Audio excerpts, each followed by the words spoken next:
Одгледувачите на вишни во регионот очекуваат и до 30% намален род, како резултат на ниските температури и појавата на мразиви, која ја имаше во зимските месеци. Во Македонија во нормални услови има од 7000 до 8000 тони производствена суровина на вишни, а оваа година се очекува родот да биде од 4000 до 5000 тони, што е доста пониско од нормалното.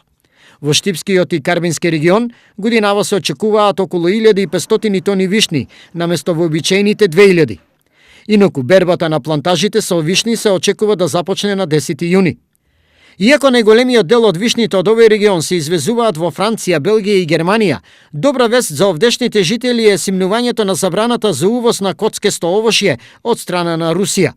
Позитивно ќе влие тргнатата забрана на коцкести производи од страна на Русија, затоа што можеби во делот на вишните ќе нема влијание, но во делот на другото коцкесто овошје, како што се сливите, праските и кајсиите, каде што има доста голем извоз за Русија, ова ќе значи многу за нашата држава. Е ставот на производителите на вишни.